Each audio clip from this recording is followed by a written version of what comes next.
ভাবছো কোনো রেস্তোরাঁ থেকে খাবার অর্ডার করেছি? এত সুন্দর পরিবেশন করে সাজানো জিনিস, তাহলে তো দেখে লোভ লাগবেই।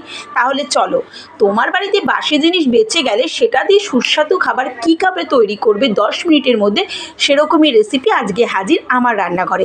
আগের দিন রাত্রে এক বাটি ভাত বেঁচে গেছে, সেটাকে ফ্রিজে ঢুকিয়ে রেখে দিয়েছি। মেয়ের বায়না ছিল এমন একটা টেস্টি খাবার করো দুপুরবেলা যাতে খেতে ভীষণ ভালো লাগে। সকালে রুটি তরকারি খেতেই হবে, তারপরে দুপুরের চিন্তা আমার। তো মেয়ে বলল ঠিক আছে, ব্যাস বুদ্ধি খাটিয়ে একটা নতুন রেসিপি তৈরি করে তোমাদের কাছে নিয়ে আসলাম। কিছুই না, রিফাইন অয়েল দিয়ে দিলাম, খানিকটা পেঁয়াজ কুচোনো, গাজর কুচোনো, ক্যাপসিকাম, কাঁচা লঙ্কা আর একটা ডিমকে ভালো করে ভেজে তুলে রেখেছিলাম। একটু ভাজা হতে সামান্য নুন ছিটিয়ে ভালো করে ভেজে নিলাম। গ্যাসের আগুনটা অবশ্যই একটু কমিয়ে রাখবে। যখন দেখবে একদম সিদ্ধ হয়ে গেছে জিনিসগুলো, ব্যাস তারপর আর কি, ভাতগুলোকে দিয়ে দাও। ভাতগুলোকে দেওয়ার পর রান্নায় এবার টুইস্ট। বিশ্বাস করো, যে কোনো জিনিস অপচয় করতে খুব খারাপ লাগে, আর বিশেষ করে মা লক্ষ্মী অন্ন তো আমরা অনেক কষ্ট করে রোজগার করি, আর এই অন্নকে কেন অবহেলা করব? তাই আমি এক বাটি ভাত ফ্রিজে রেখে দিয়েছিলাম।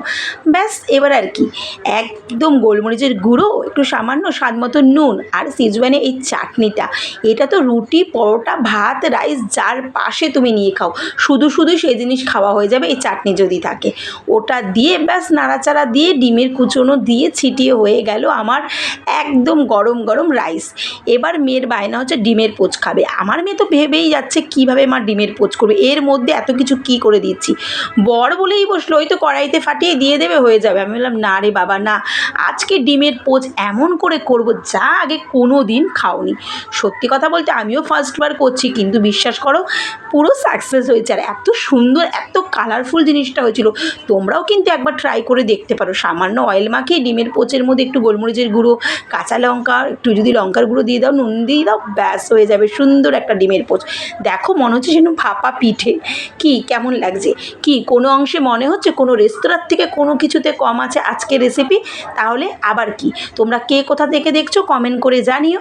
আমি আশায় থাকবো। ভিডিওটা ভালো লাগলে লাইক, কমেন্ট, শেয়ার, পেজটাকে ফলো করতে কেউ ভুলো না।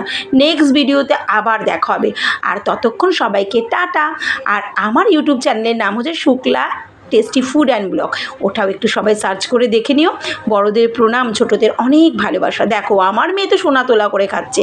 তোমরা কিন্তু এরকম জিনিস থাকলে অপচয় নষ্ট না করে ভালোভাবে এরকম টেস্টি টেস্টি খাবার বাড়িতে বানিয়ে নাও। তুমি বুঝতেই পারবে না কোনো দেরাদুন চাল দিয়ে এটা হয়নি, নর্মাল বাসি ভাত দিয়ে এটা হয়েছে। তাহলে আজকের মতো টাটা।